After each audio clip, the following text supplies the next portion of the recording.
يا أهل الجنة إن ربكم تبارك وتعالى يستزيركم فحي على زيارته. بسم الله الحمد لله والصلاة والسلام على أشرف الأنبياء والمرسلين نبينا محمد وعلى آله وأصحابه أجمعين. السلام عليكم ورحمة الله وبركاته.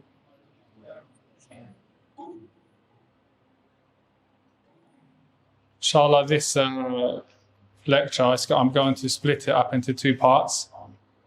The first part is going to be talking on the 7 WH questions, I guess. The why, the how, the who, the when, the what, the where. Those things about marriage. And the second half, inshallah, is going to be looking at some of the struggles getting married or staying married, because as you know,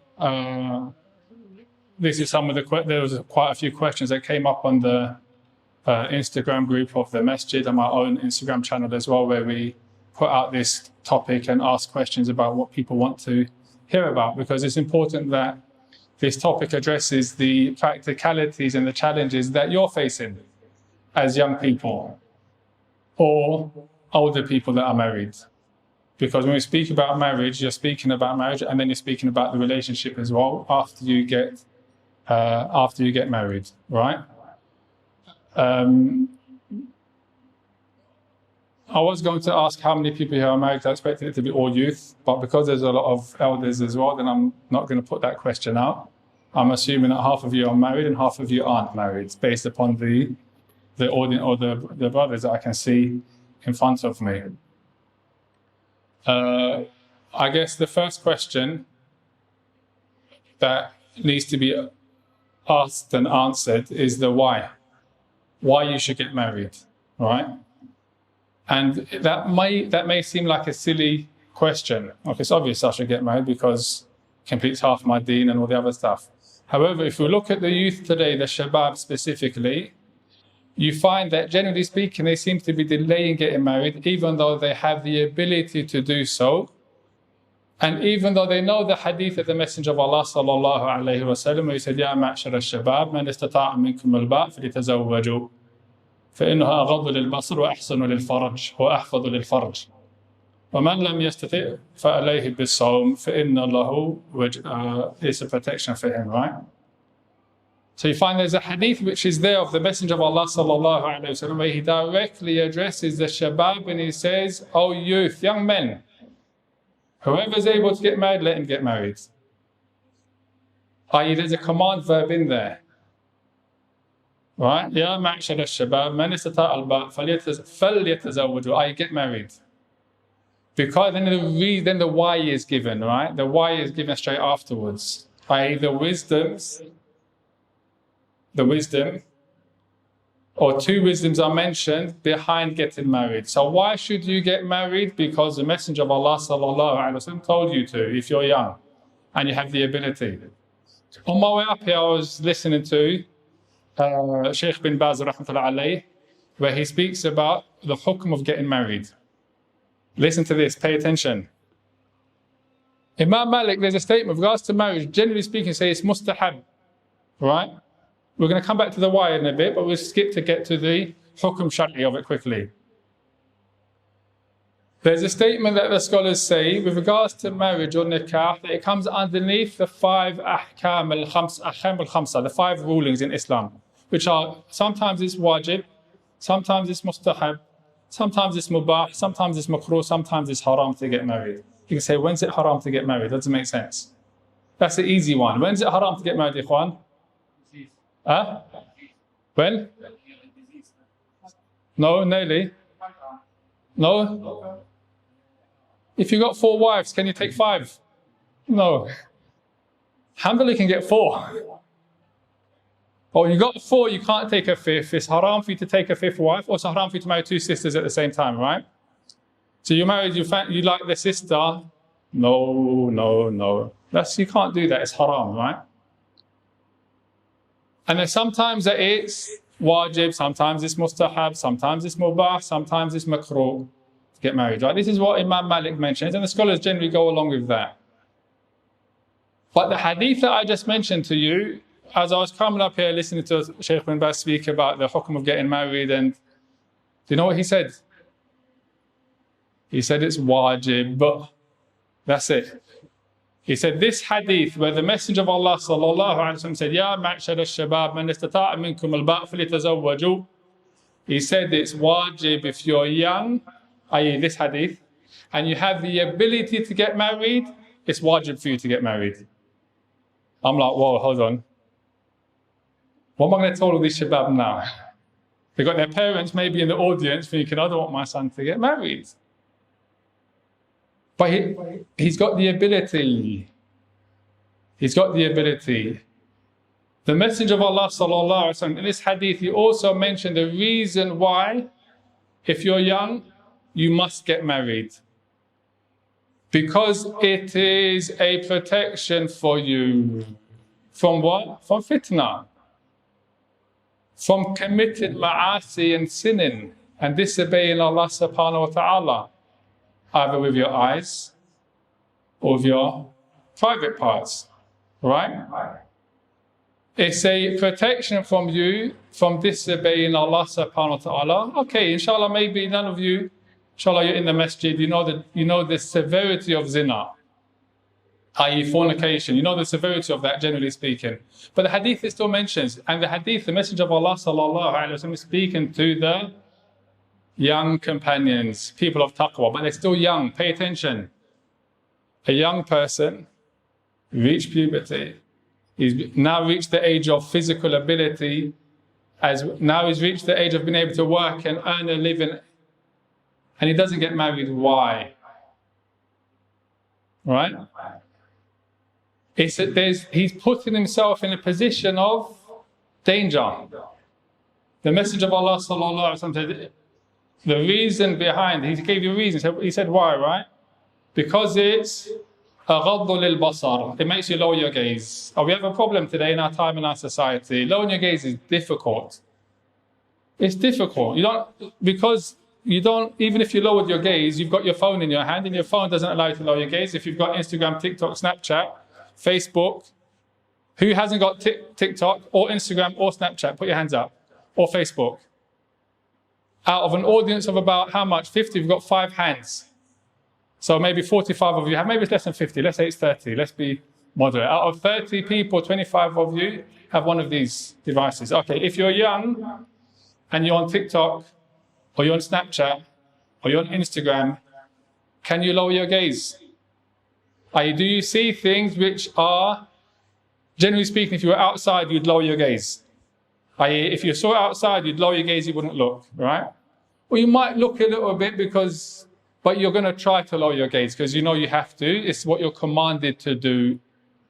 But if you're on Snapchat, TikTok, and Instagram and Facebook, you see things, or even on YouTube. Let's say YouTube as well. Forget social media. Maybe, alhamdulillah, you're all super pious. You don't have Snapchat, WhatsApp, you don't have Facebook, you don't have TikTok, right? Or you have it, but there's a benefit behind it. I'm not saying you're on there looking for women or looking at women. No one is. But it comes up on the reels, it comes up on the stories, it comes up when you're swiping across. It just happens, right? And then the funny thing is, these apps, the algorithm's so strong, if you pause on it for a little while, they will start feeding you that same information again. Pay attention. Pay attention. If you pause on that one, whatever it is, the next set of apps are going to be the similar type of story. And I'm old, and I know that, so you guys must know that as well, you're young. How did I discover it? Researching for this topic again. No, not looking at women, for example, if that's what you're thinking, but looking at marriage issues, because on TikTok, on Instagram, there's educational stuff. I'm not saying there isn't. So you're looking at, for example, you get these stories about marital problems and stuff like that, and then when I paused on one, the next set of all my feeds were about what? Things to do with marriage, things to do with marriage, things to do with marriage, right? The algorithm, it feeds you what you look at and what you pause on, isn't it? So going back to the hadith now, the why. Alhamdulillah, Allah subhanahu wa ta'ala, we know the dangers of zina, right? I.e. the severity of that action itself, complete zina, right? Fornication completely. However, as we all know, there's something called zina of the eyes, zina of the tongue, zina of the hands, and the private parts either affirms it or it rejects it. I.e. it either goes ahead the full way or it stops it. But the eyes have a part of zina before you get to the private parts, and the tongue has a part of zina, which is communication via Instagram or Snapchat or Twitter or whatever it is, right? The ears have a part of zina, the heart has a part of zina, the desire. Okay? And when you're a young person, then you have more shahawat than when you're old. It's just a fact. You get old, you've been married a long time, you get used to being married. It's not the same as when you're freshly married, honeymoon period, or when you're seeking to get married, or when you're young. So the why, going back to the why you get married. يا معشر الشباب من استطاع منكم الباءة فليتزوجوا فإنها أغض للبصر. What does it allow you to do? It allows you to stop, lower your gaze. It allows you to lower your gaze. I'm going to say it, I'm only going to mention it once because it's just a fact and no one doesn't need to really be mentioned. But in our society, in our environment, we have a problem. And that problem is the proliferation of pornography and nakedness. It's just a fact. The ease at which it's accessible, it's now known, right? That's what they start putting on these restrictions and family control and all that other stuff. That pornography is accessed by children, let alone teenagers and adults. Okay? That's just a fact. Okay? So it's not something that I'm just saying, it's a fact, it's something which is well known. And it's easily accessible, not just that, it's promoted. Right? It's an industry which is pushed and promoted. What does getting married do? It allows you to be أغض للبصر, i.e. you can lower your gaze, you don't have to worry too much about that. Outside of addictions and stuff like that, that needs help, that needs something else. Also, we said أغض للبصر, but also not just that, أحفظ للفرج. This is a key part. The key part is, if you're married, you're now in a position to enjoy yourself with your spouse, which obviously is going to be, if you're a man, it's going to be a girl, or a wife, to enjoy yourself with your spouse. And it is enjoyment, it's pleasurable, there's no doubt about it. Right? You don't have to resort to that which is impermissible, or that which is haram. I'm not talking about zina, I'm talking about less than zina, looking, listening, speaking, or that word.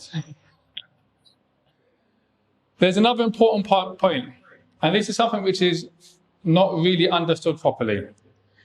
It's not just aghad for your basar and ahfad lil your farj, ya ma'shar al-shabab. It's also the same for the women.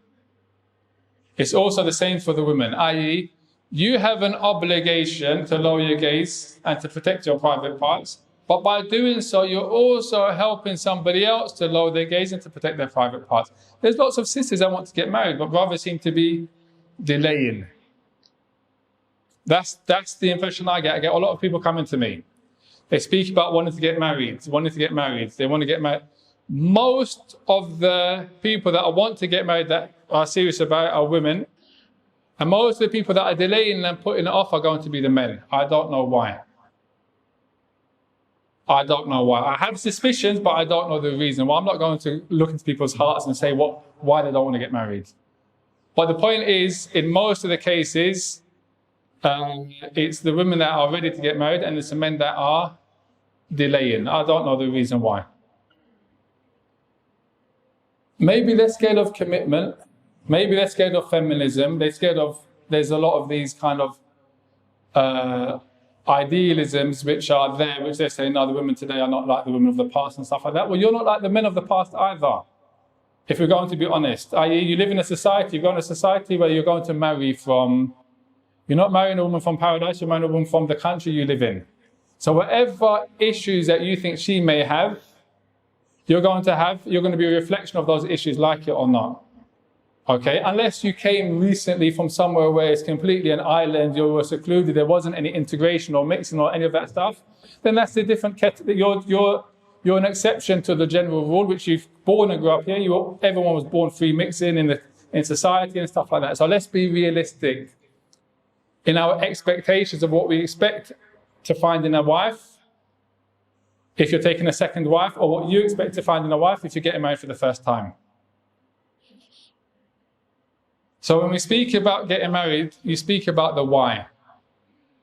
As for the hukum of getting married, the ruling shar'i of getting married, then like I said, Shaykh bin Baz says for shabab it's wajib. And in that short ride in that 1 hour drive, I was convinced. I agree with him now. Before that, the general hukum of getting married is that it's recommended, generally speaking, only wajib if you fear you're going to fall into zina. Right? I.e., you have an option in front of you. Commit zina or get married. Zina is not an option ever. Okay? Zina never becomes an option, so getting married becomes an obligation in this situation. I'm not going to say the scholars expand it to speak about zina of the eyes or of the hand or of the ears or of the tongue. No. They're speaking about actual zina. The thing which is punishable, it has a punishment in the Sharia in it. Right? If you're in a Muslim country, there's a punishment, and it's not a light one either. It's a major sin. It's a kabira min al-kaba'ir. Why did this have to be mentioned? Because we don't live in a Muslim country where we see or we know of the hudud or of the legislation like that, and it's not going to be applied. And in our society, it's not abnormal. The opposite is.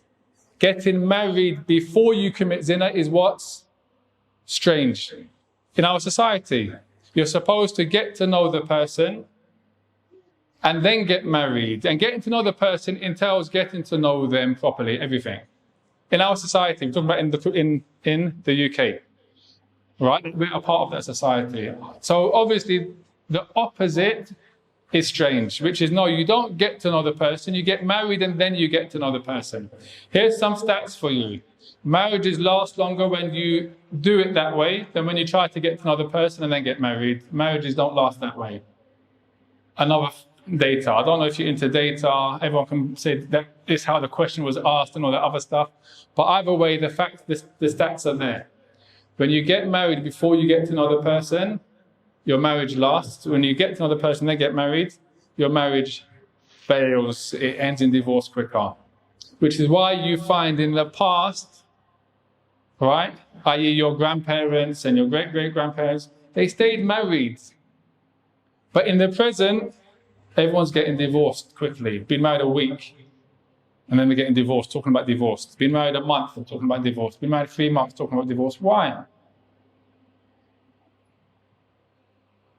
So, when you speak about the hukum shar'i, i.e., what's the ruling of getting married, then if we go with what Shaykh bin Baz says, it's wajib on you if you have the ability to get married. And everyone knows when they have the ability. The ability doesn't necessarily mean I've already got a house and I've furnished it and I've got a car and I've signed the contract on the lease of the car. No, it doesn't mean that. It doesn't mean that. That's another misconception. Right? That you have to have, for example, a salary of a certain amount. It doesn't mean that either. Yeah, you have to have the ability to be able to work, which is what? In this country, what age? 16, an NI number. Once you get an NI number, you can do what? You can get a job, isn't it? Okay, at 16, you're not going to get a job. I'm not saying go and get married at 16, by the way, in case someone quotes me. Ustadh Abdulwahid said go and get married at 16. No, I'm not saying that. But I'm just saying, at what age in the UK, this is our country, this is our society, do you have the ability to earn a living? It's at 16. What age do you have legally? Can you legally get married in the UK? 18 now. It's 18 with parents' consent or without now, I think. It used to be 16 with parents' consent and then 18 without parents' consent. Alhamdulillah, in Islam, you can't get married without your parents' consent anyway. 18, 21, 25, if you're a woman, you need your guardian's consent. If you're a man, obviously, you want your parents' blessings anyway. So, ability starts at 16, that's when you can get a job.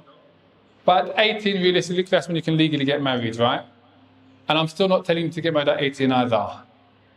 But we're speaking about understanding and the application of when it's actually physically, legally, practically possible, i.e. when you have the ability to earn money. Because why? As a man, and this is important, as a man, you have an obligation when you get married to be a man that's able to provide, right?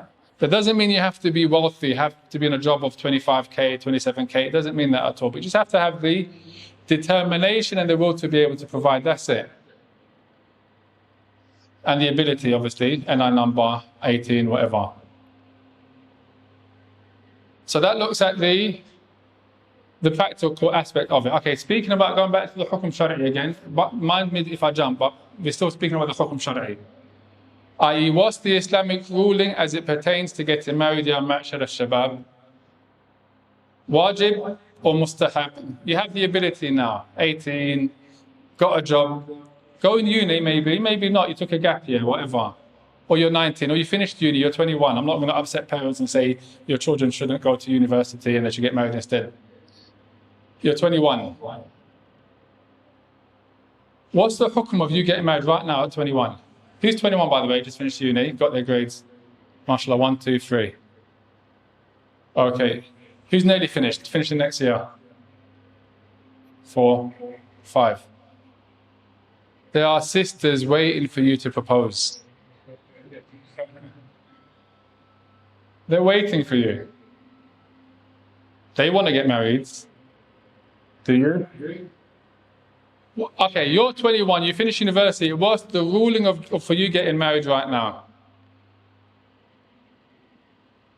Let's say, at the least, mustahab, recommended. At the least, it's recommended.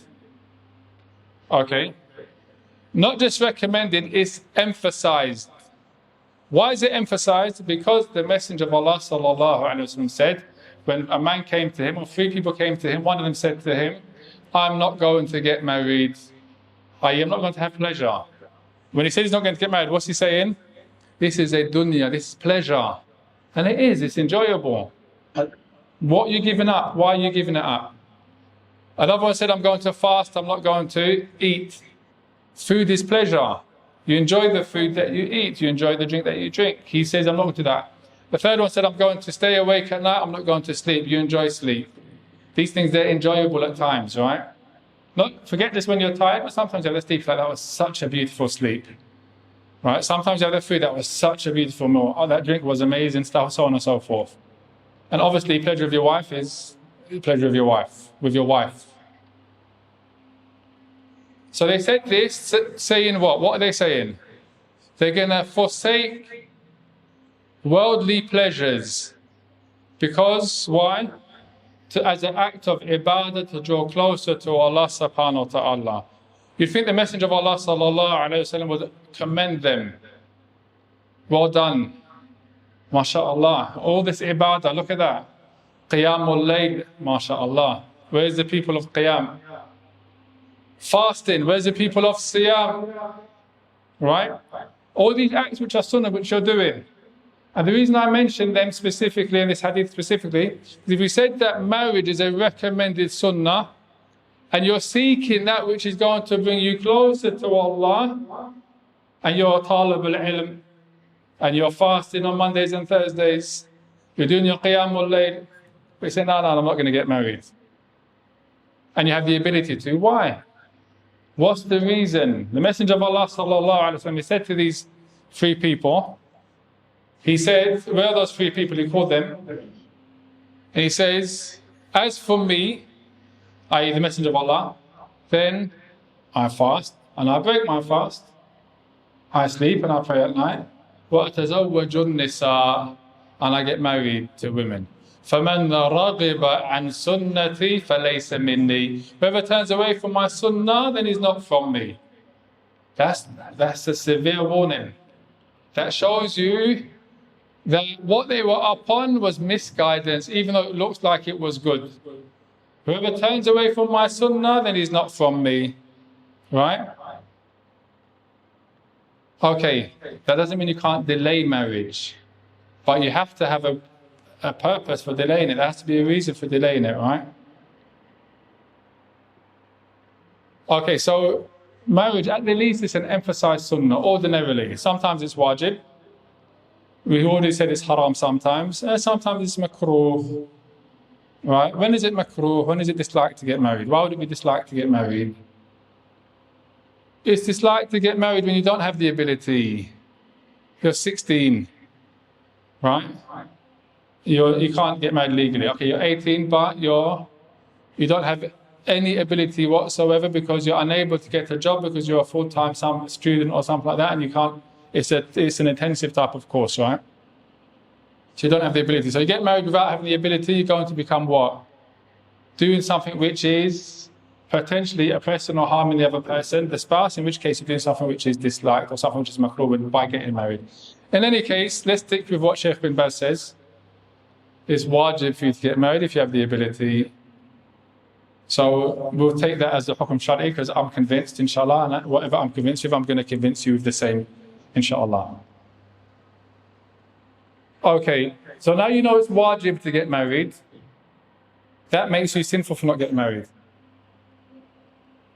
All you students of knowledge, all of you people that are fasting Monday and Thursdays, seeking drawing close to Allah subhanahu wa ta'ala, all you people that are going to be doing your qiyam al-layl, memorizing Quran, actively seeking to draw close to Allah subhanahu wa ta'ala, but you don't want to get married. If you go on that, that means you're sinful if you have the ability. And if your parents are being an obstacle, then they're also going to be blameworthy. And we're going to look at that why in a minute. If your parents are being an obstacle, they'd also be blameworthy because they have an amana, they have a responsibility before Allah subhanahu wa ta'ala. They have a responsibility before Allah not to let culture or not to let societal pressures get in the way of them doing something which is going to be a means of barakah and blessings for their children and in their future. And there's a hadith on it that I'm going to mention, and if you want to, as parents, disagree, then we can talk about it in the session that we have, a discussion, inshallah. But you have to respond to the hadith, right? You have to answer to the hadith, not to what I'm going to say. Getting married, i.e., we've forgotten, due to whatever reasons, the wasiyyah of the Prophet Muhammad sallallahu alaihi wasallam, i.e., who do you pick? We spoke about the why, spoke about the hukm shari. Now we're going to ask about the who, i.e., you want to get married, who are you going to get married to? Who are you going to get married to? Now you think, okay, I'm nearly convinced this wajib, so I better hurry up and do it, or at least start the process. Who are you going to pick? The Messenger of Allah sallallahu alaihi wasallam told us in a hadith an Abi Hurairah radhiallahu anhu. He said, "تنكح المرأة لأربع لمالها ولحسبها ولجمالها ولدينها فاظفر بذات الدين تربت يداك." This hadith, the Messenger of Allah sallallahu alaihi wasallam addressing why men marry women. This is just the reasons. Men marry women for one of four things. It's just saying why people get married, right? There may be other reasons, but these are the main ones, generally speaking. The main reasons a man gets married to a woman, in this order, in this hadith, the Messenger of Allah mentioned four reasons. Number one, the first thing is to do with, in this hadith, it mentions money. You're going to be like, okay, but I'm the provider. That's not always the case. You find the men get married to women that have money, that are from a wealthy family, okay? So they secure the wealth of their family, their kids and stuff like that. Why? Because when they get married to her, the children are going to inherit when she passes away, because they're married, isn't it? So anyway, they get married for money. That's just what happens. No problem. Is there a problem in that? No problem. Or they get married for lihasabiha. What's lihasabiha? She's from a family or the equivalent of the aristocracy in the UK. i.e., she's from a family that goes back generations and generations and generations and generations. i.e. it doesn't matter if they're rich or poor. Half of the lords, they don't have any money, they have a castle that they can't pay the rent for, or they can't pay the bills on. But they have land, right? And they have a title. They have a family name that goes back generations up until wherever. 14th century, 13th century, whatever. Okay, this is the hasibiha. There's status in that. There's status and fame in that. It's just a fact, right? Someone that you say, okay, how far can you count your lineage? Because I can count it back to my great-grandfather. This is Western society, right? People are cut off, right? Alhamdulillah, the Islamic tradition, you count it all the way back to as far as everyone. But if you're a revert or you're new to Islam or you're Muslim revert, then your lineage is short. Maybe you know your great-grandfather. After that, it's like, who's who? Do you know any names? Do you know where they're from? No. But in Islam, alhamdulillah, you count it all the way back. And some tribes, they go all the way back to, they'll say they're from the Ashra, right? Meaning what?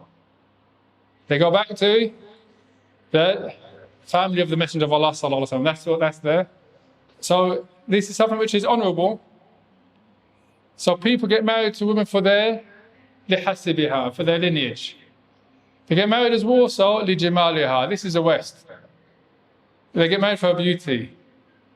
She looks nice on social media. Let me, slide into her DMs or something like that. Take my shot.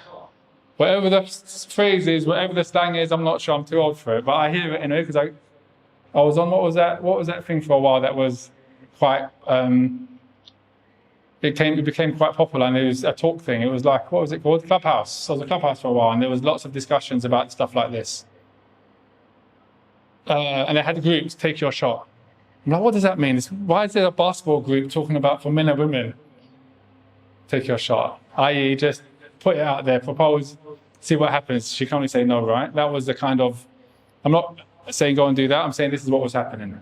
For you parents, just so you know as well. Everyone gets informed here. No one's going to be hidden, nothing's going to be hidden. In any case, in our society, people get married mostly for lijamaliha, for her beauty. It's just a fact. And likewise, vice versa as well, women to men. Beauty is sought in women, but it's also sought in men as well. How do you know that? Because many people, they don't know a person. They don't know their lineage. I.e., let's look at the other two reasons. They don't know their lineage. They don't know anything about whether they got money or not. But they see a picture of them that could be a misrepresentation, because social media is full of fakes and lies and stuff anyway. And they still think, okay, yeah, let me approach her for marriage. What do you know about her? Her family, her father, her uncles, her brothers, right? Nothing whatsoever. All you know is what you see in a picture. So that's going to be what, i.e., people get married lijimaliha, for her beauty. It's just a fact. The Messenger of Allah sallallahu alaihi wasallam left the last reason that people get married, the last reason that people pick is lidiniha, for her deen. It's the last thing that's mentioned in the hadith. Because generally speaking, it's the last thing that people pick, because it's the last thing they're going to find out anyway. Alright? So they say lidiniha. But then the Messenger of Allah sallallahu alaihi wasallam says something really important. فَظْفَرْ بِذَاتِ الدِّينِ. What does this word mean? Has there ever been a competition somewhere, or there's a discount and everyone's rushing somewhere to grab it, right? Or where there's something that you're after, something which is sought, and everyone's racing to get it. Everyone's putting their hand out. Or if I said I'm going to give £100 to the first person that grabs it, maybe we're not in the masjid, obviously. We're in the shop or somewhere like that. Or I say the uncle over there, because all the shabab are here looking to get married, he wants to make it easy on them. The first one that gets outside to the gate, he's going to give him £500. How many people are going to run? If you didn't, out go.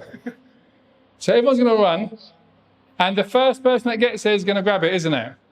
فَظْفَرْ بِذَاتِ الدِّينِ. That's what it means. You reach out, grab, hasten to get the one that has the deen. تَرِبَتْ يَدَاكَ.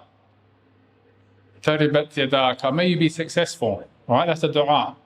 Like ثقلت أمك, you think, okay, wouldn't it ثقلت أمك? You know, may your mum be bereaved of you. Sounds bad, isn't it? May your mum be bereaved of you, may your hands be dusty. If you translate it literally, it sounds like it has a negative meaning, but amongst the Arabs, this phrase has a positive meaning. May you attain success, may you be successful, may you have it. It has a positive meaning, right? So, this is why, or this is getting married. When you get married, it's important for you as a man to make sure you pick someone that has Deen. That's important. Everything else comes secondary. I'm not saying it's not important, that she's beautiful, because you have to marry someone you're attracted to. How are you going to safeguard your private parts if you're not attracted to your wife? You have to desire her. You have to desire her, it's just a fact. It may be the case that you get married to somebody that's beautiful but doesn't have Deen. Right? So you made a bad choice. You realize afterwards it wasn't the smartest thing to do. Yeah, she's beautiful, but really she's become annoying because you're annoyed with the level of her Deen. So the beauty, it no longer captivates you to that level. So now you have to deal with the annoyance of the fact that she doesn't have the Deen that you want. What do you do in that situation? Inshallah, we'll come to it later when we speak about relationships. But generally speaking, you don't just divorce. You make dua. There's 2 D's. One is you avoid, the other one you do a lot of, which is make dua. Right? Because everyone's heart or soul is in the hands of Allah subhanahu wa ta'ala. He's the muqallib al-qulub. He's the one that changes people. Right? And perhaps there's something that you dislike and it might be good for you. You don't know. Okay, that's regards to a man marrying a woman. What's he looking for? He's looking for Deen. Which means she has 2 things. She has taqwa of Allah and she has good character as well. As for a woman looking for a man, it's the same things. It's the same thing. He has Deen, he has taqwa, and he has khuluq. He has good character. He has good character. These 2 things are sought in a man as well, as is in the hadith of the Messenger of Allah sallallahu alaihi wasallam. He said, إِذَا جَاءَكُم مَّن تَرْضَوْنَ دِينَهُ وَخُلُقَهُ فَأَنكِحُوهُ. If somebody comes to you, and this is addressed to who? Who's this addressed to? The parents, the guardians, right? It's addressed specifically to the guardians. It's not addressed to the girl herself, but it's possible she brings someone to her guardian. That's highly likely in our society, that she'll introduce somebody, either through an indirect contact, a friend of a friend, for example, or someone that she goes to university with that she knows from ISOC or something like that. It could happen that way. It's possible. So she may introduce someone, or he may, or someone amongst the family may come. Both of them are possible. إِذَا جَاءَكُم مَّن تَرْضَوْنَ دِينَهُ وَخُلُقَهُ فَأَنكِحُوهُ إِلَّا تَفْعَلُوا تَكُنْ فِتْنَةٌ فِي الْأَرْضِ وَفَسَادٌ. If you don't do it, O guardians, mothers and fathers of girls who are of the age of marriage and they themselves want to get married, and there's no reason why they shouldn't, no valid reason why they shouldn't. The Messenger of Allah sallallahu alaihi wasallam told you what will happen if you refuse someone that comes whose Deen is good and his khuluq is good, and you say no. There's going to be fasad in the earth and fitna, which is what we live in. That's just a fact. And I say that's just a fact because I deal with it on a daily basis, or I used to deal with it more than I do now, when I was an imam of a masjid, for example. And it doesn't need stats or data. You just have to be living in this society that we're living in. Open your eyes and look around. That's enough.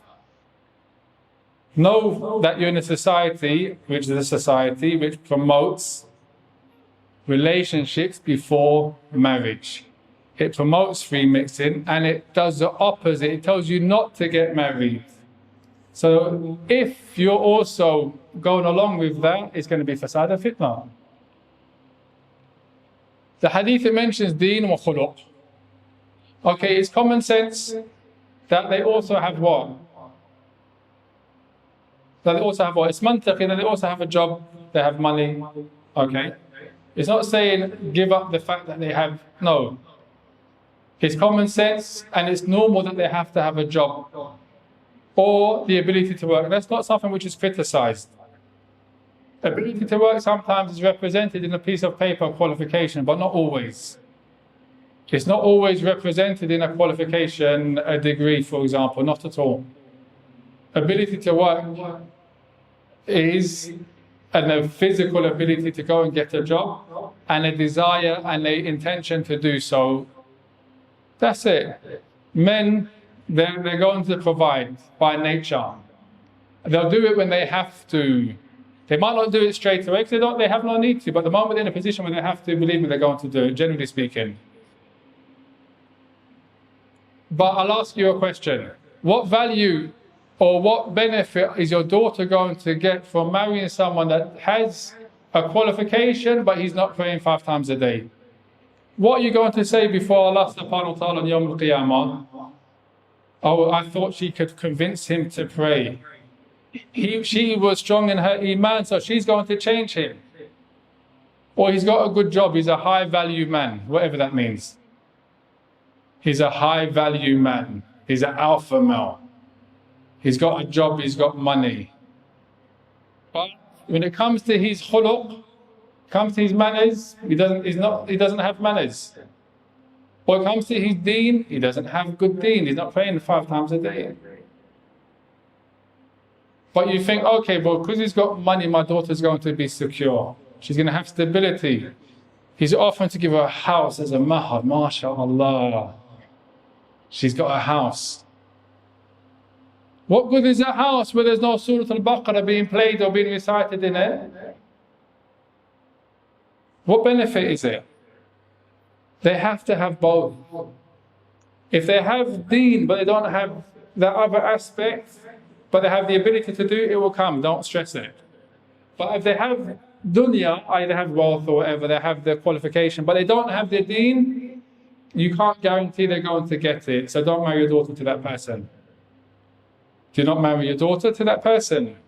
Or do not introduce someone to your daughter that doesn't have deen in the first place. Because it's an amana, you're going to be questioned about it on Yawm al-Qiyamah. That's not to say that you're always going to pick the right person either. It happens, you know. But the point is, this is the advice of the Messenger of Allah sallallahu alaihi wasallam. If you take it, you're seeking closeness to Allah just by doing it. It's an act of ibadah. Your dua is halfway to being answered, inshallah. So as regards to picking a spouse, i.e. getting married. Simple, isn't it? It's not complicated. Alhamdulillah, Islam is easy. The people that make Islam difficult, or the things that make Islam difficult, that put obstacles there, is our culture or our society. Right? Our culture meaning indoors, and in this case, if the culture is an obstacle, then it's blameworthy. Our society meaning our own bias is based upon growing up in the West. I'm not going to get married until I'm 27. Because 27 is the right age to get married. Where does it say that in Quran or Hadith? Show me. Show me where it says get married when you're 27. Because that's the right age. Or get married when you're 25, because you would have finished university at 21 and done this for 4 years, and now you're not. But where? Okay, so don't replace our way and our values as Muslims with societal norms that can be harmful to our deen.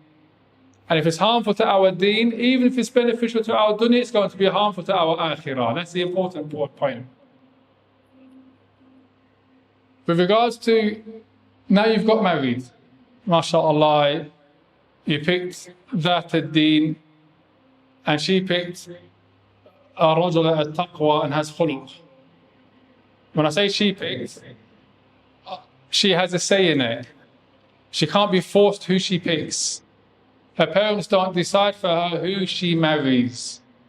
Her father has to give her her way. There's no doubt about that. She can't get married without her father's permission. But he can't force her to marry someone that she doesn't want to marry. She's living with him, not him. So he can't force her. I.e., she has a say in it as well. She can reject and she can refuse. And I'm going to emphasize this point again. Especially when you're speaking about a situation, a society where she's choosing to obey and she's choosing to fear Allah. Society wants her to do the opposite. Make it easy for her.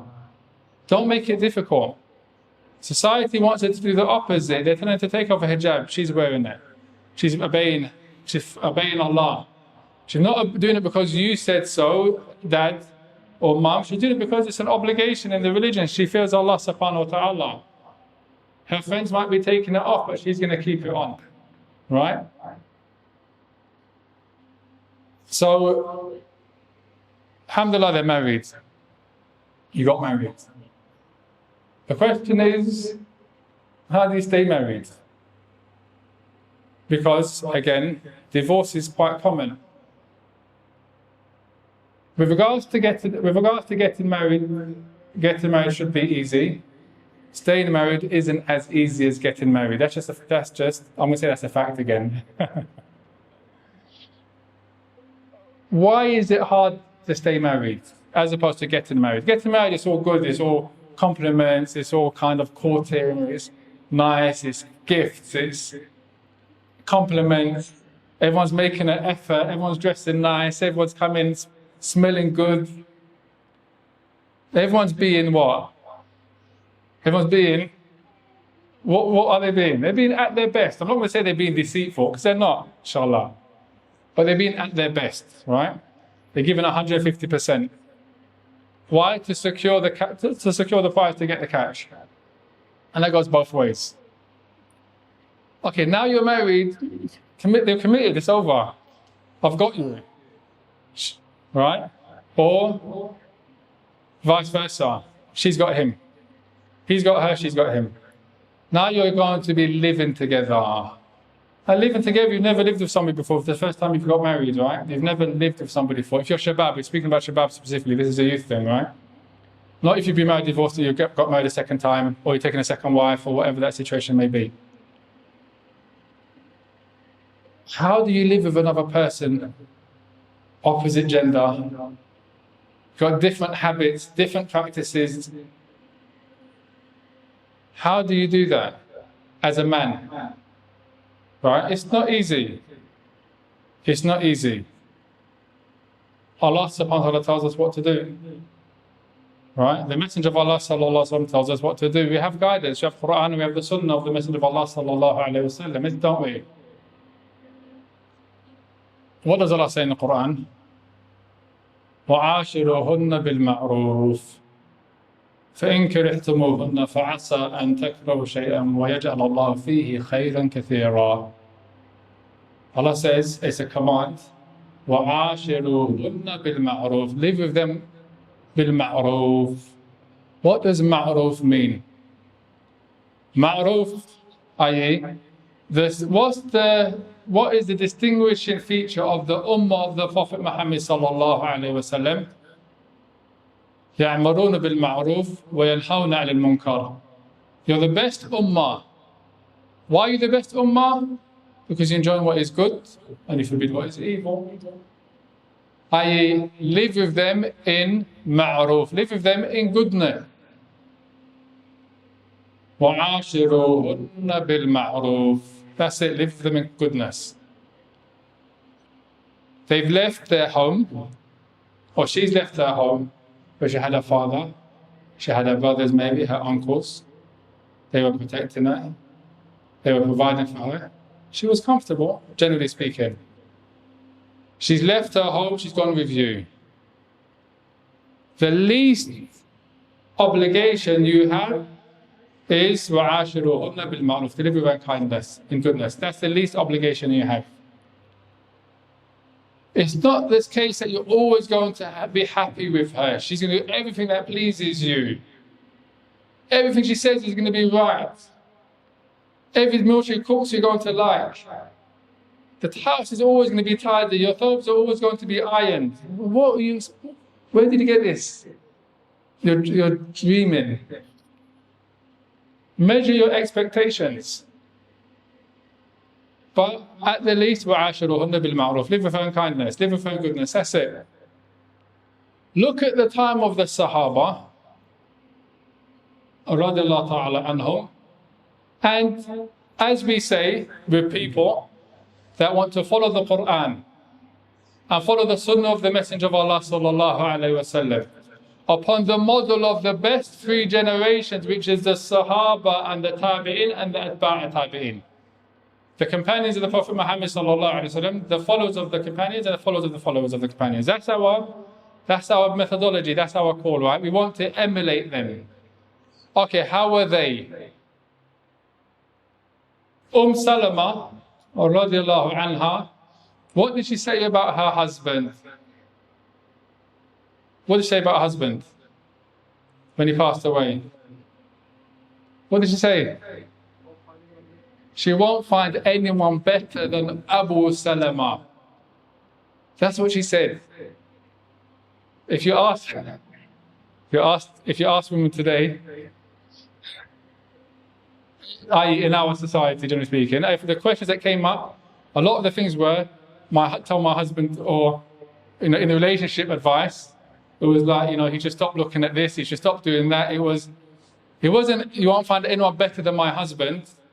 It'd be like, if he's always out, I'm happy. Not that she'd wish him dead. It doesn't go that far.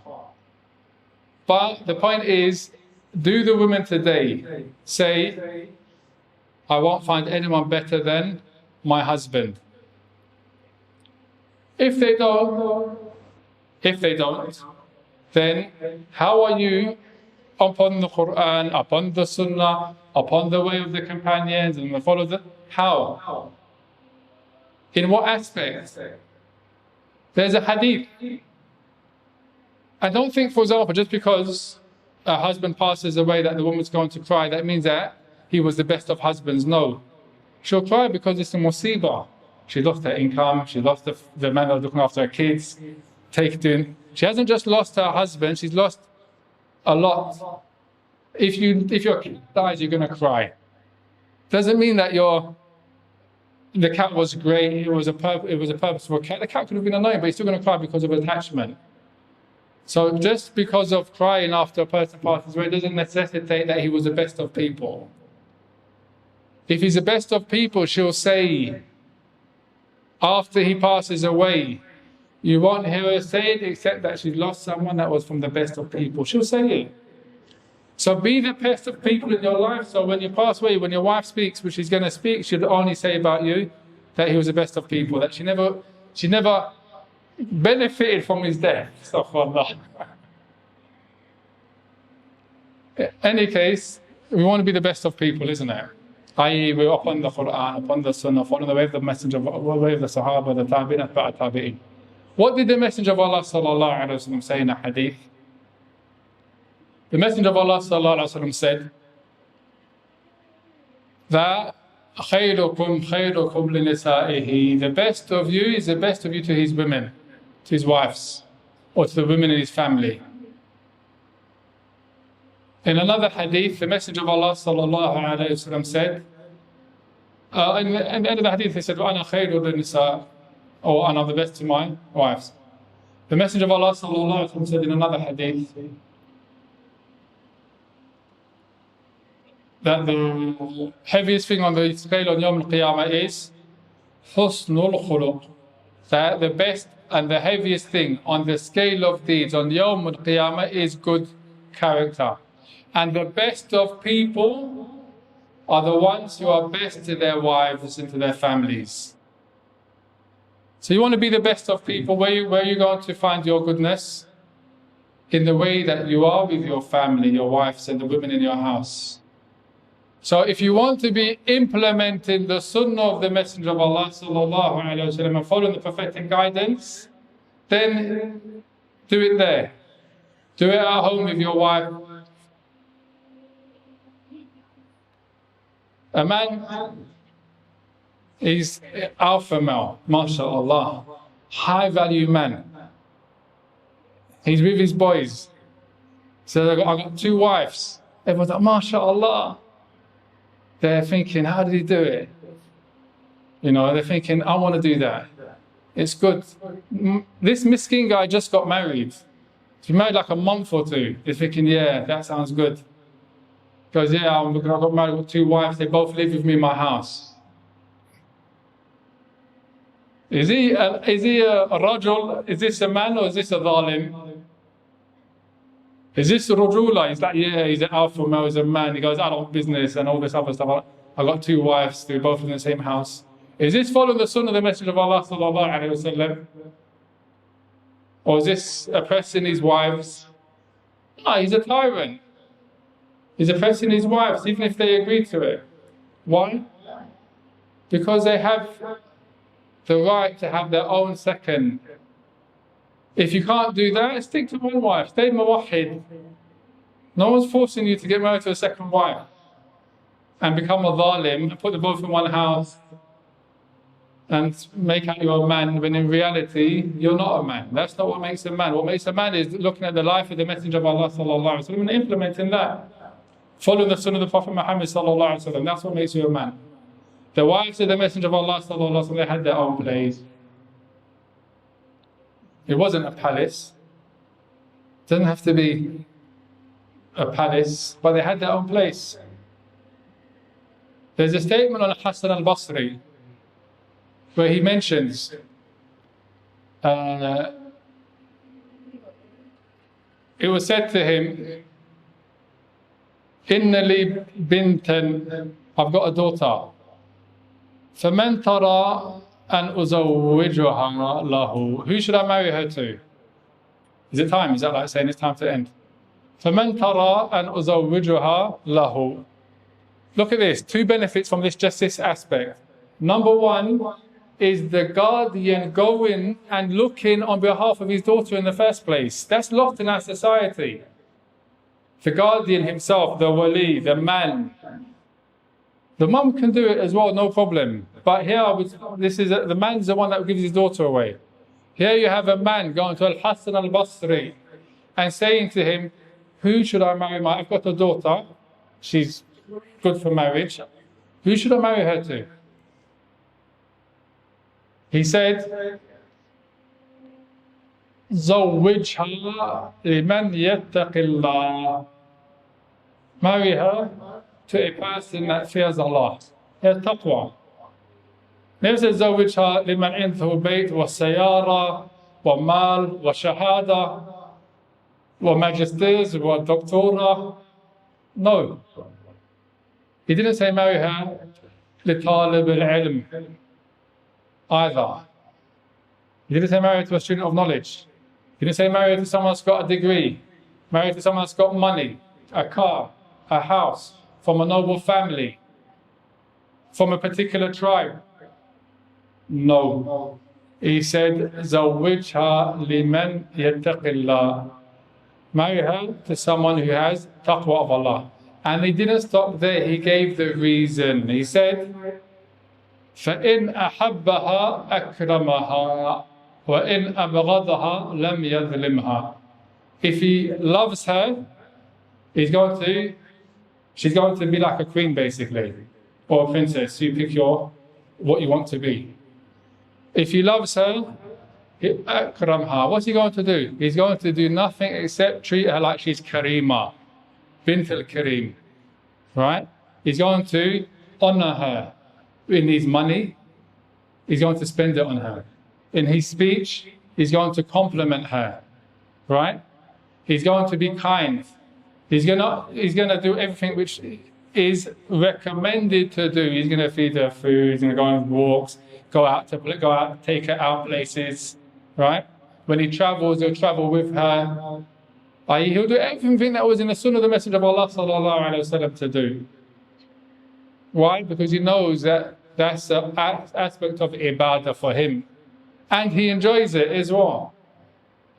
But if he doesn't like her, in abghadaha, if he doesn't like her, lam yadhlimha, he's not going to oppress her. He's not going to oppress her. He's not going to be mean. He's not going to be rude. He's not going to abuse her in his speech, neglect her, not spend time with her. Why? Because he has taqwa of Allah subhanahu wa ta'ala. But the other categories of people, if they don't have taqwa of Allah, if he doesn't like her, how is he going to treat her? He's not going to be nice to her. He's not going to compliment her. He'll start spending money on her. He won't want to spend time with her. He won't take, i.e. he's going to make her life difficult, unhappy. She's going to be unhappily married where she should be married happily. He's fine because he doesn't like her. Anyway, so he's not going to want to spend money on her. He's not going to want to do things that a man does with a wife and so on and so forth. So he's going to leave her suspended. And in the worst case scenario, he's going to be oppressive towards her. So going back, with regards to the relationship is built upon taqwa of Allah first and foremost. And after it's built upon kind treatment. وَعَاشِرُوهُنَّ بِالْمَعْرُوفِ. Inshallah, we were supposed to do 2 parts, we ended up doing 1. Which was, the second part was a discussion, looking at all the questions that people had, or the comments that they had on marriage and living together. But inshallah, we'll perhaps save it for another time, inshallah. Inshallah, we're going to stop there. If there's any questions, or maybe we've got 10 minutes, we'll look at this, some of these points. Unless you have questions yourself, then feel free to ask them. And I'll ask what was mentioned. If you've got questions, or where's the Masjid questions? The Masjid had questions that they put out as well. What was it? Who should hoover? Who should do the vacuuming, the man or the woman? That becomes a real issue in the West, doesn't it? But the women have their own complaint. Don't sit there thinking, oh yeah, why should I hoover? She's asking, why should I go 50-50? Why is he expecting me to go 50-50 in this marriage? If you expect her to go 50-50, expect her to ask you to do what? To hoover, to cook. Don't have expectations and then they're unrealistic. You want her to be this woman of the sunnah, fulfilling all these obligations. At the same time, you expect her to do things that are part of societal norms. When you go out, you pay this time, I'll pay next time.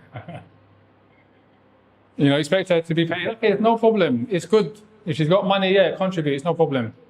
I'm not saying that your money's hers and her money's hers. I'm not saying that either. Your money's yours. Her money's hers. You have an obligation to spend on her. That's as simple as that. Lying is a big struggle. People lie to keep family members happy. Who does this refer to? This refers to either 2 aspects. One aspect is pertaining to a couple that's married, or a couple that want to get married or not married, and how they navigate their family members, who they know they suspect they're going to give them a hard time. So that they end up being deceitful. Emphasis on tabarruj, i.e. the men, you're not covering properly, all this other stuff. But at the same time, the men are not lowering their gaze. They themselves tell their wife about tabarruj while they're making full tabarruj, looking at everything which is tabarruj on social media. Okay? And it happens. So the woman's like, okay, I'm covering up. He's telling me to cover up. But when he's on his phone, not that I'm looking at his phone, because you shouldn't be doing that at all, but she can glance and she sees maybe he's swiping and her shaitan's suspicion eating at her. But he's seen lots of women that are what? Uncovered. So she has an issue with that. You lower your gaze, she's saying. You got married, now you're married, what's it supposed to do for you?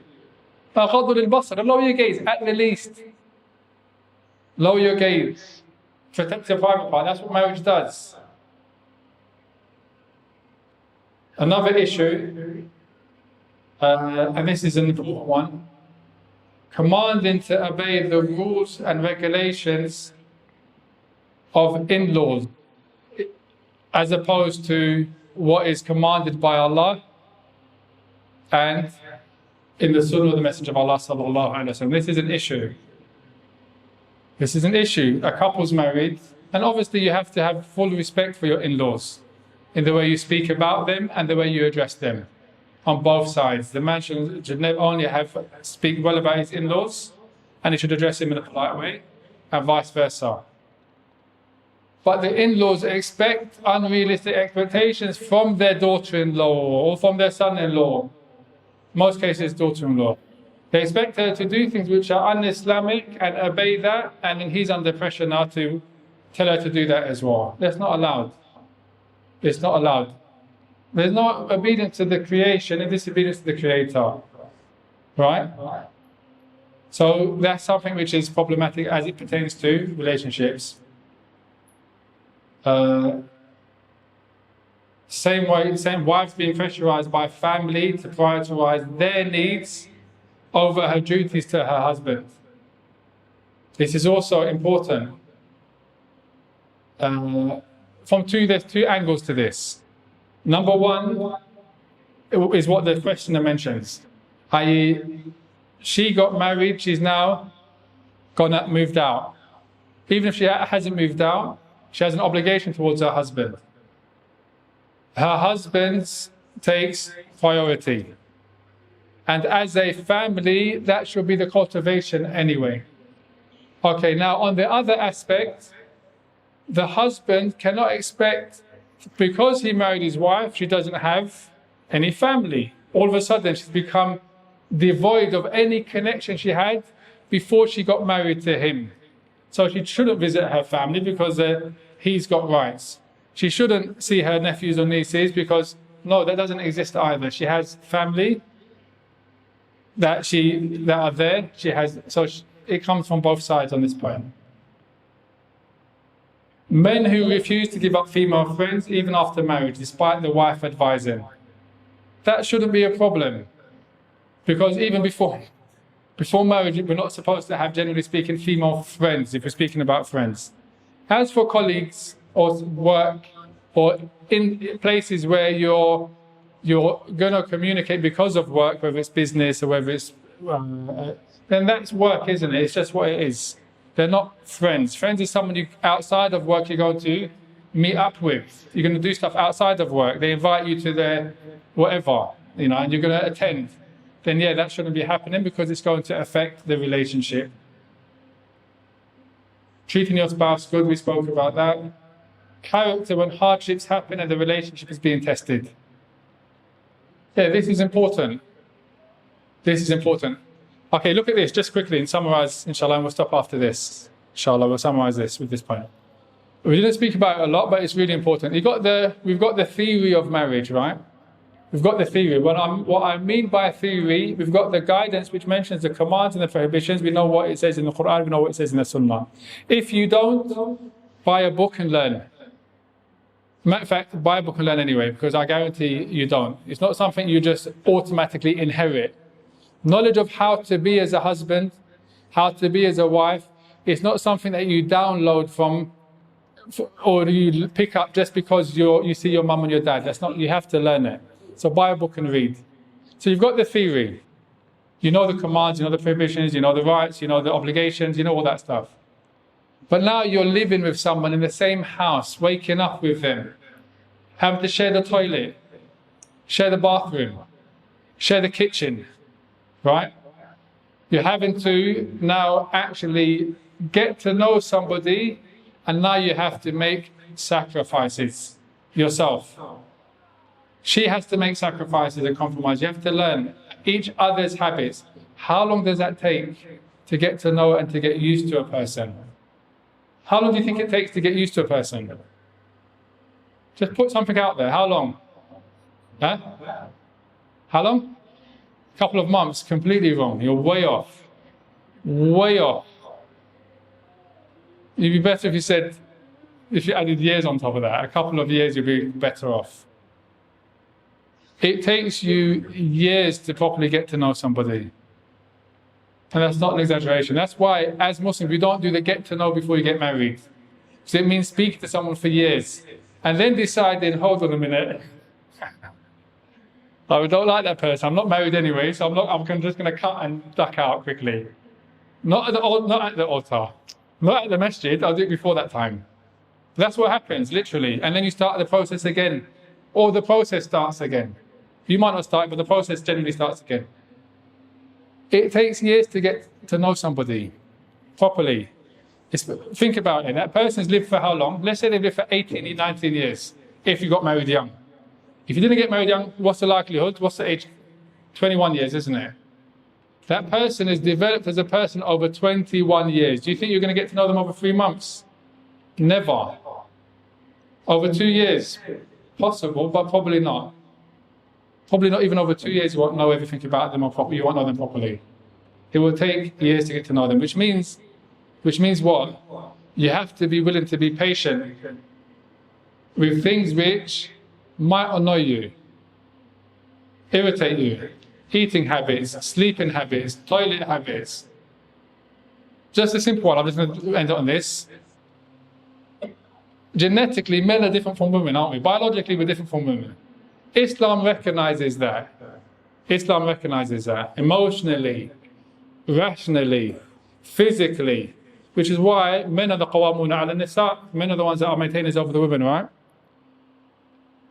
Okay.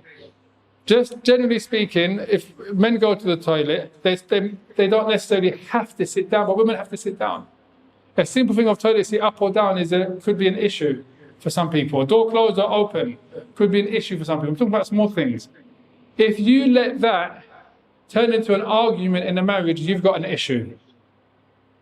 If you let, for example, eating habits turn into an argument in a marriage, you've got an issue. The problem's you, not her. These things are practical differences that you expect to happen, and over time, you're going to do what? Because marriage, one thing happens, and that's for sure, 100%. If you give it time, i.e. 2 years, 3 years, 4 years, what happens is that, like a football team, inshallah, as long as they've got a good captain, what happens? They start to gel. They start to know each other. They start to be able to instinctively know where the person's going to be, and they can pass the ball in the position that they're going to get the ball and score a goal. That's the only analogy I can think of. But does it happen when they all come together the first time round? Not at all. It takes time. There's no relationship where two people gel closer than the relationship of marriage. None. What's the ayah? Hunna libasun lakum wa antum libasun lahun. You're a garment for them and they're a garment for you. Become one person, literally. Literally, because your kids share your DNA and they inherit it from both of you. So you become one person there. But before that, the relationship, as it builds up over time, you two become one soul. You two become one soul. Hawa alayhi salam was created from who? Adam alayhi salam. Allah subhanahu wa ta'ala created Adam, and from Adam Allah created Hawa, Eve. Isn't it? So the relationship of marriage, once you allow it and you give it time, and this is an advice to the sisters as much as it's advice to the brothers.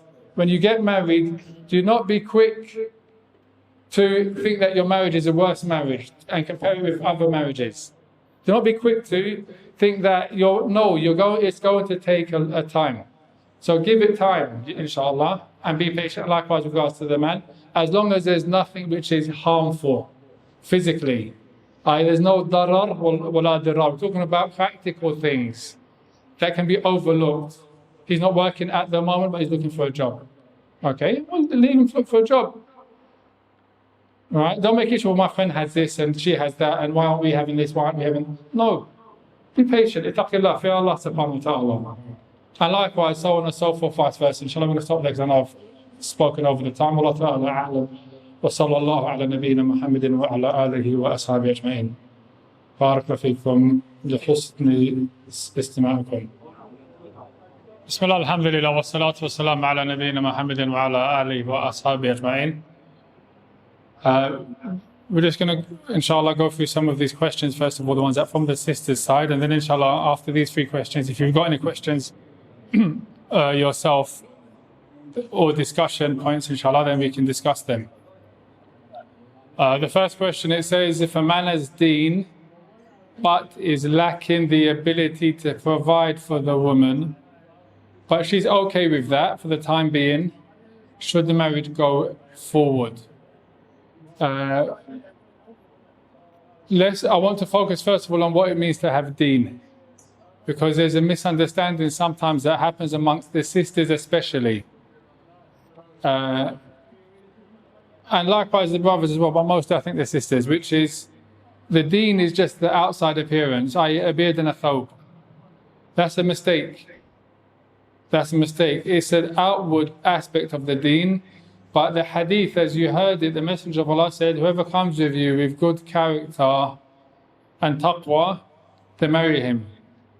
This good character is not an outward appearance that you can see, right? Generally speaking. It's not a beard and a thobe. So having, for the sisters, just so you understand, someone that comes, because he's got a beard and a thobe, or he's carrying a book, right, like as a student of knowledge, that doesn't mean he's going to be a good husband. I.e. the deen is comprehensive of every aspect of a person's life. Yeah, the beard and the thobe is part of it, but it's not what it is. And likewise, vice versa. A sister might wear a niqab and a hijab and she's dressed loosely. Doesn't mean she has good character. It's not a testimony to what's inside her heart at all. And I say that again, because don't get me wrong, it's part of the deen, but it's not the entire deen. So you don't, like we say, in terms of when you're talking about beauty or a person, don't judge a book by its cover until you get to know them. How do you get to know them? Travel with them or live with them. Okay, in our case, you're not going to live with them, we're not going to travel with them either. But maybe go live with the brother, travel with the brother or the uncle, for example. Because whatever the uncle or the father or the brother is, that's an indication of how of where she's coming from, how your kids are going to be. Your kids are going to be raised by your wife. You're not going to raise them. You're a man. You're going to be outside working most of the time, trying to provide for your kids. So she's going to be raising your kids. Okay, how is she going to raise your kids? It's not just about you looking at her, she's attractive, mashallah, marry. What about the kids? How is she going to raise them? Okay, look at her father, look at her uncles, look at her brothers. That's going to give an indication, inshallah, to some degree. Anyway, go back to the question. So he has deen, but in the comprehensive term, not just the fact that, but he's lacking the ability. With regards to a man by his nature, once he reaches a certain age, like I said in the talk, and he reaches a certain, let's say age and physical ability, by his nature he can earn. I.e. he might not be working then because he doesn't need to, he's living at home with his parents, but put him in a situation, i.e. marriage, he'll find money, he'll find rizq. And what I mean by that, generally speaking, it's not for everyone, obviously he has to have character. We've already said he's got deen. If he's got deen, then the rest will come, inshallah. And don't forget as well, marriage brings its own rizq. Marriage brings its own rizq. You by yourself have a set amount of rizq. Her by herself has a set amount of rizq. You together, you have combined rizq, which is more than you have when you're individual. Marriage comes with its own rizq. Allah's ar-Razzaq. Okay? As the ayah mentions, what's the ayah? فانكحوا أيام منكم والصالحين من what's the ayah? من العباد what's the ayah? If they are poor, Allah subhanahu wa ta'ala will enrich them. If they are poor, Allah will enrich them. I don't think that not having money right now means that you shouldn't get married. If that's the case, half of London will be London's expensive, isn't it? If being rich was a condition before you can get married, most people wouldn't be able to get married because they're not rich. So yeah, inshallah, if it's not to do with if she's okay with it for now. That part of the statement I disagree with. If she's okay with it for now, that's problematic. Because it says that if, for example, if after 1 week, what's for now? How long is now? When does now end? Now ends tomorrow or the week after. If in 2 weeks' time he's not getting any money, she's like, well, I'm not okay with it anymore. Khula. And she's talking about complaining and stuff like that. That's not good. But generally speaking, yeah, there's no reason why that marriage shouldn't go ahead that I can see. What about the brother that you know what they're studying the brothers? If in that case, or the brother himself, if that's the situation. Okay, let's make this a real scenario. Is that your scenario? Yeah. A friend of a friend. Okay, let's say this guy here, the man has Deen, but he's lacking the ability because he's at university full time. He's in his first year, second year, or third year? He's in his final year, going into his final year. Going into his final year, it's not long for her to wait. In that situation, they wait until he finishes, inshallah, and they get married. There's not an issue there. However, if the parents are supportive, which I think they should be, and they want to get married while he's in his final year, then there's no reason why they can't get married. There's no reason why they can't get married. Obviously, the parents are going to have a lot to say about what you can and can't do until you finish your degree, but there's no reason why they can't get married in that situation. Islamically. That's what, Islamically. As for culturally, then yeah, culturally, no, you can't get married while you're at university. You should finish your degree before you get married. Matter of fact, you should finish the degree and have a job in hand. Finish the degree, have a job in hand, and have income for about 2 years. That's societal. That's societal. That's not necessarily Islamic. The thing here is important. Pay attention. There's a hadith that shows that two people that choose to get married to protect themselves from fitna, Allah subhanahu wa ta'ala is going to be helping them and supporting them. Okay, if Allah subhanahu wa ta'ala is going to help them and support them, then as parents, what right do you have not to help them and support them if they're trying to do that which is good? As parents, it's an obligation upon you to help them and support them if what they're doing is seeking the pleasure of Allah subhanahu wa ta'ala and staying away from fitna. Not just the parents, the whole community. What do they need? They need money? Give them money. They need help for a little while, there's only a year left. Support them, support them. Support them, it's your job, it's an obligation upon you to help and to assist them in these matters.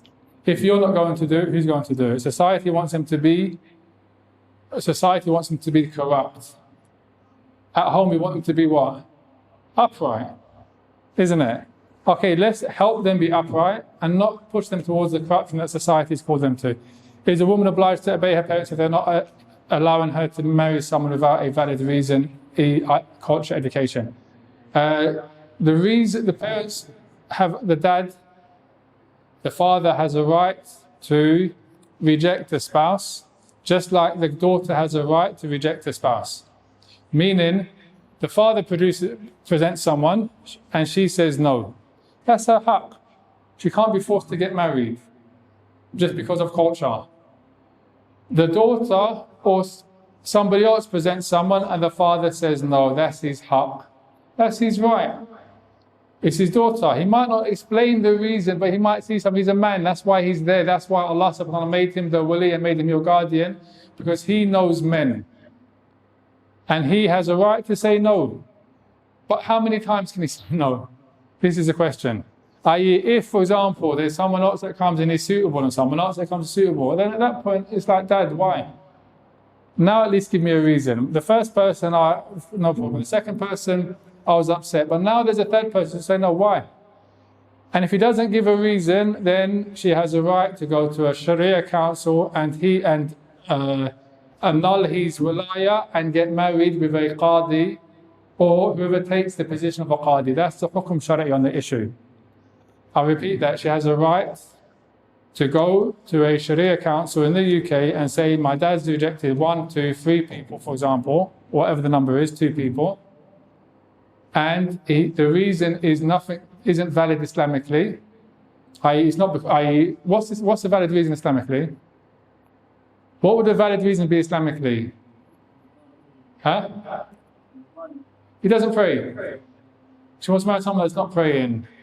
He's not a Muslim. Or for example, i.e., let's go through the reasons. What other reason?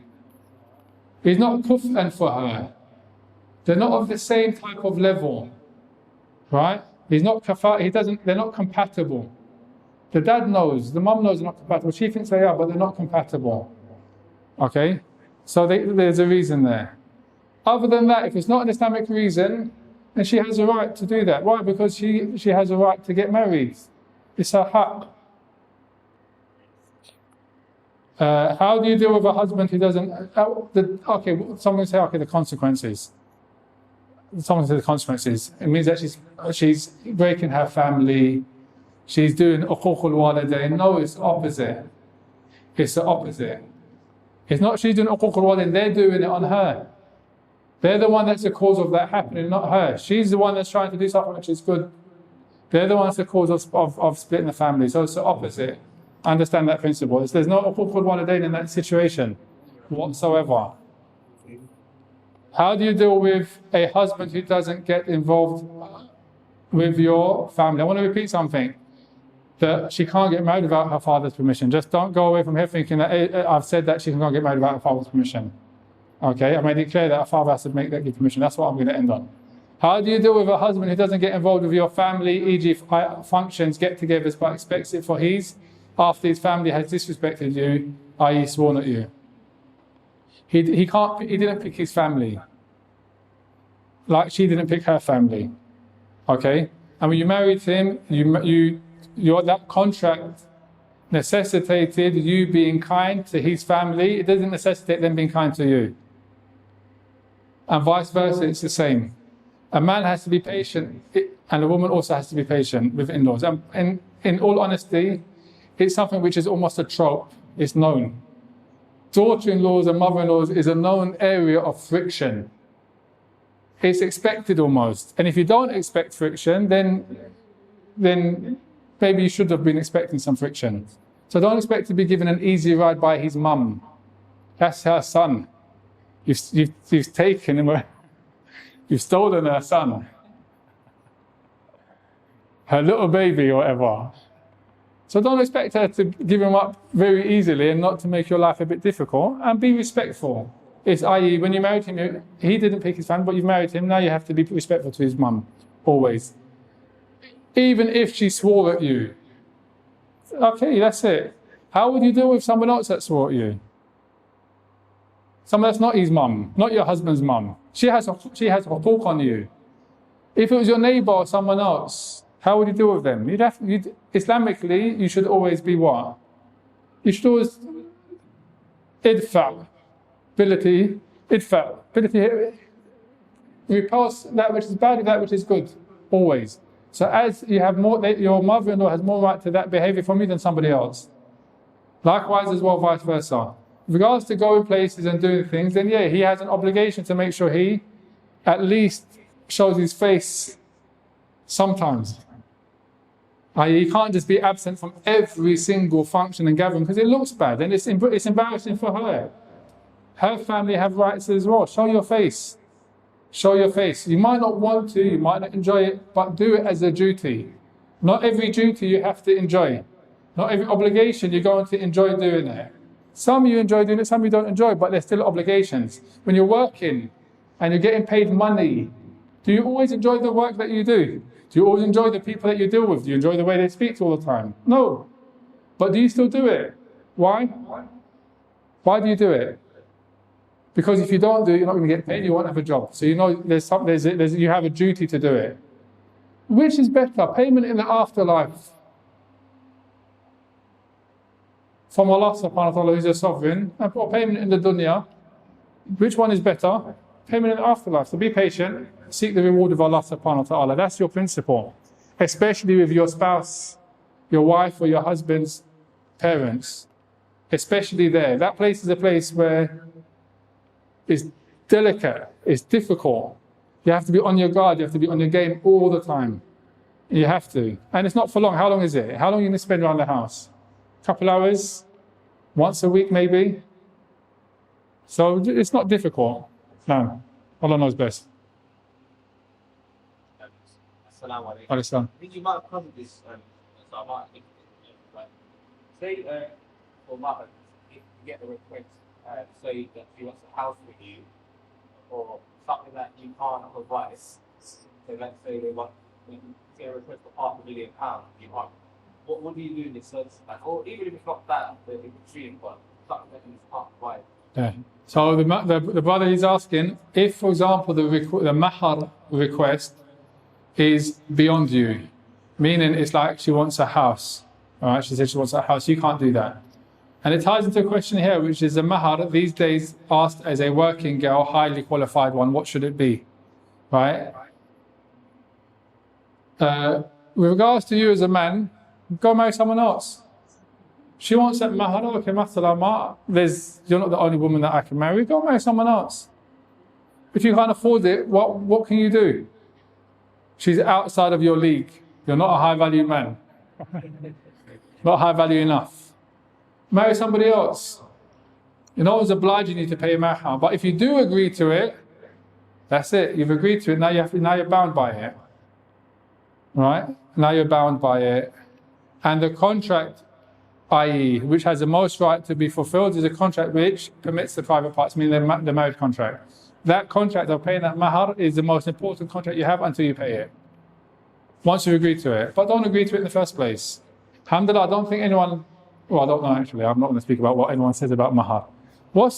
Here's a question for you. This one, the dowry these days, if a girl, she's working, mashallah, she's a working girl, she's highly qualified too. Another bonus, another tick, right? Does that mean she had mahr, does that mean she gets a higher mahr than someone that's just got A-levels and doesn't have a job? A question for you, as a man, would that something which would indicate to you how much the mahr should be? Okay, forget as a man, as fathers who's got daughters, is that something that you think should indicate or should differentiate between how much the mahr should be for your daughter? I.e., for example, I've got two daughters, they're both going to get married. One's highly qualified, i.e., she's got a master's or master's, and she's a working girl. The other daughter, she's not working, and she's got A-levels.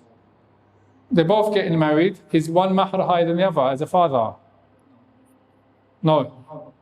You're not fathers, you're not even married yet. Where's the parents? I'm asking the question, honestly. No. Anyone else? The mahr is not according to the means of the man either, but yet, with regards to a woman, generally speaking, unless she's saying that I'm going to also be contributing, and I'm going to be providing, and I've already got something that I'm going to be paying cash, for example, then in which case she's saying that she wants more money at the beginning, but apart from that, it doesn't make a difference for a woman. What makes a difference for a woman is the adah, the custom of the people for that type of girl. I.e., customarily, what is the mahr for someone in her position? This changes from age to age, just so you know. The older women get, the less desirable they become. It changes when someone's been married before, someone hasn't been married before. It also changes according to their social status. It changes. You're not going to marry someone who's of a higher social class without the mahr being higher than someone from a lower social class. It's just how it goes. And to be honest with you, a working girl, Islamically, is not from a high social class. Just to put that aside, that's a societal issue. The fact that you have to work is problematic in the first place. If you didn't have to work, your mahr will be higher, Islamically.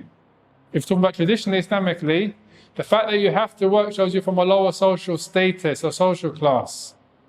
But in our society, it's a bonus. It's like, yeah, okay, she's bringing something to the table, right? But then you have the other hand. Again, we have to take into account our society, right? Which is why the other question mentioned, some women are the opposite. They're saying, why are men now expecting me to bring 50-50 to the table? The reason why, because you live in London and life is expensive. He wants to get married, but you know you can't do it without some support, at least in the initial stages.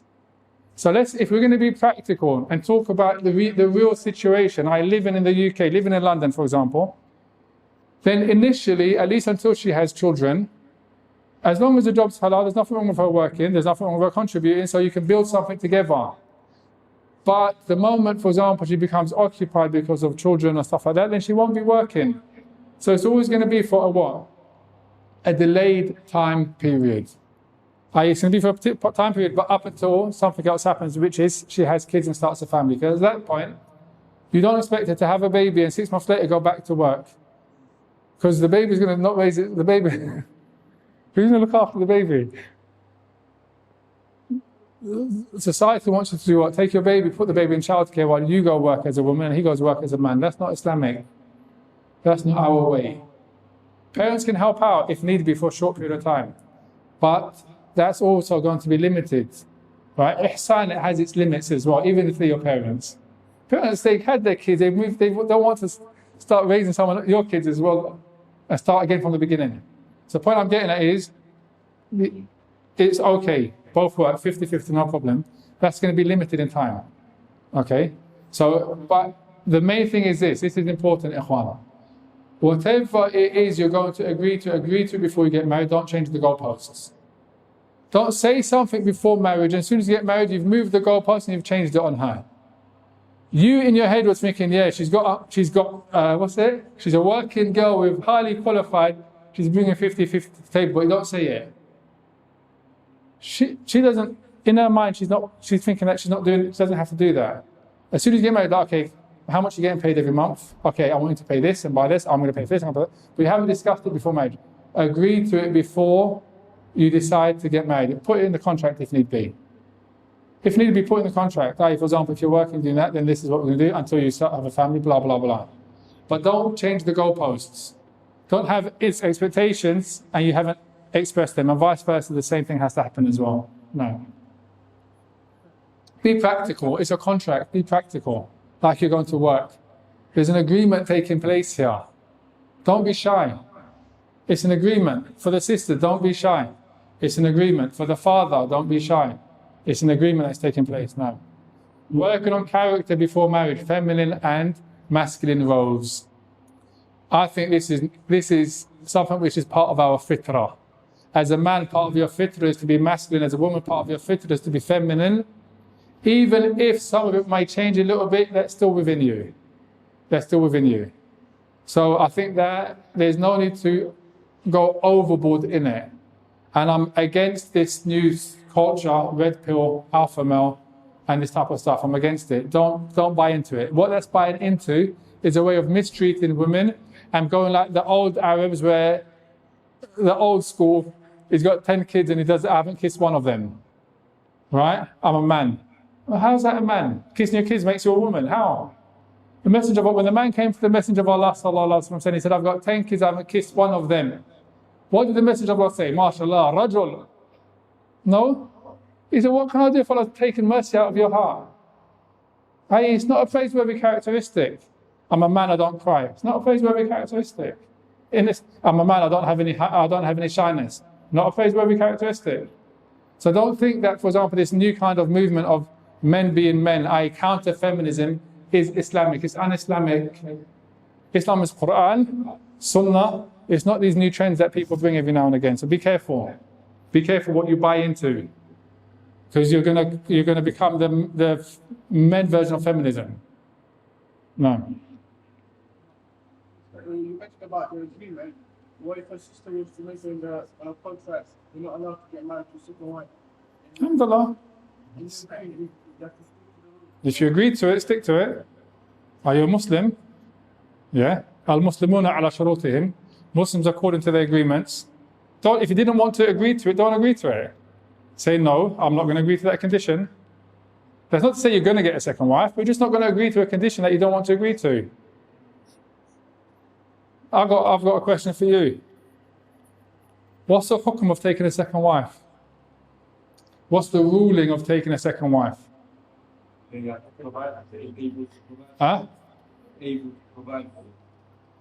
You're able to provide for them. Yeah. And I'm not oppressed them in any vision. Yeah. Depends on the situation. Huh? Depends on the situation. There's a line of poetry I was listening to coming up here again. I was listening to poetry, I was listening to things as well. The poetry said, or the poet, he begins his poem, and he said, تزوج ابنتين ولا لا تبالي لا تخشى pay attention, right? لا تخشى أذى العيال. What did the poet say?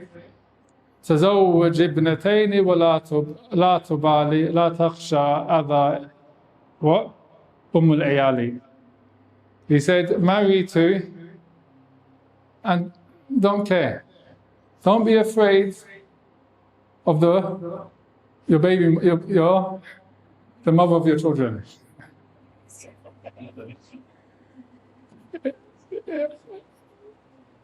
But when are you allowed to do that?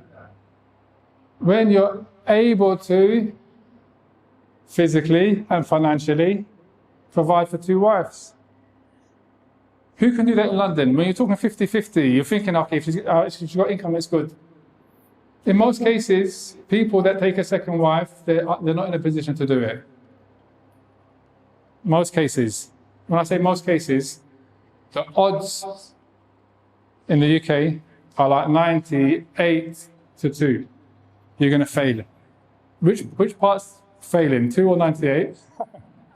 98% you're going to fail. Why? Because there's two reasons. The first reason, most people that do it, they're doing it, and the hukum that they're doing it under is makruh, because they're trying to do misyar. They're trying to do a secret marriage where the first wife don't know. Show me the sunnah of the Messenger of Allah sallallahu alaihi wasallam where they did secret marriages. I.e., the first wife didn't know. Now we start speaking about rajul. Now rajul comes in. Right? Meaning what? When you get married, your first wife should know. She should know. But people that do it, they try not to tell their first wife. The second reason why it fails is because they do it and they try to practice misyar. What's misyar? Misyar is she's giving up her rights. She gives up her rights, gives up her days. So he visits her when it's convenient for him. And she gives up her nafaqah. She gives up her right to maintenance. So every now and again he buys her a pair of trainers, he buys her a bag, takes her shopping once in a while.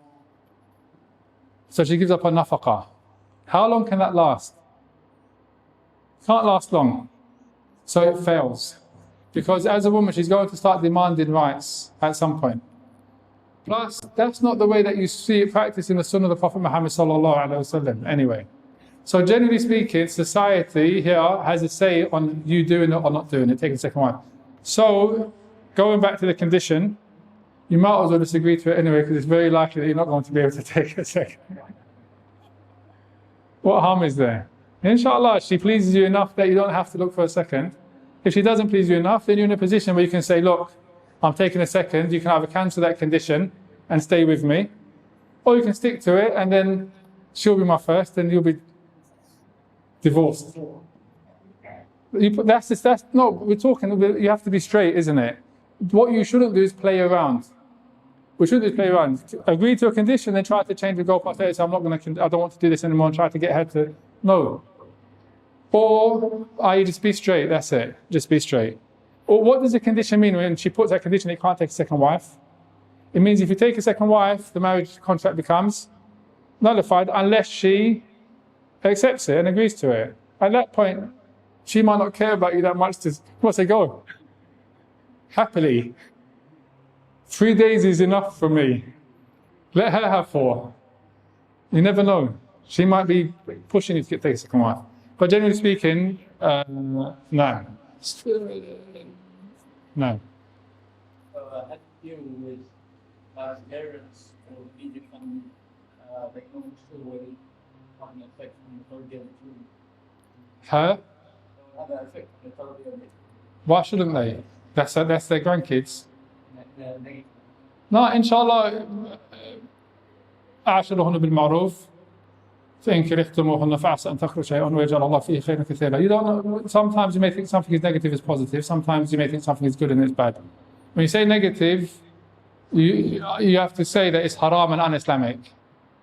If it's haram and un-Islamic, then fair enough. But if it's not haram and Islamic, then they're the grandparents. When you pick your wife, don't pick your wife just for your wife. Look at her family, because that's who she's going to. They're connected, right? And likewise as well, same.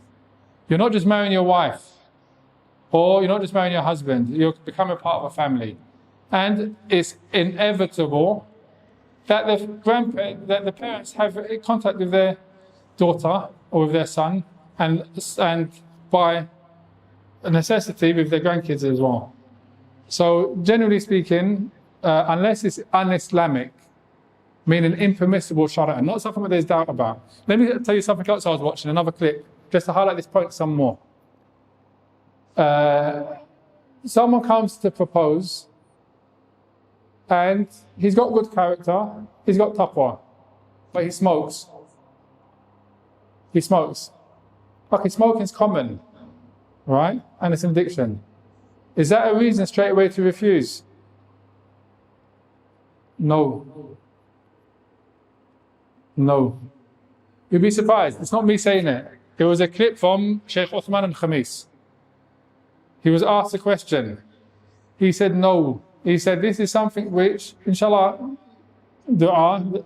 He asked them, are you trying to give up? Are you willing to try patches to stop? And if they are, then it's not a reason to refuse the person. Why? Because it's not the same as drinking khamar. It's a lot less. What do I mean by that? You find, even though it's not the correct opinion, some scholars used to say that smoking is makruh, it's disliked. Right? And if you look in society, smoking is fairly common. It's not the same as drinking khamr. You can't find a direct prohibition for it. So the scholars made ijtihad, and most of them say that it's impermissible, it's haram, and even it's haram because it says smoking kills.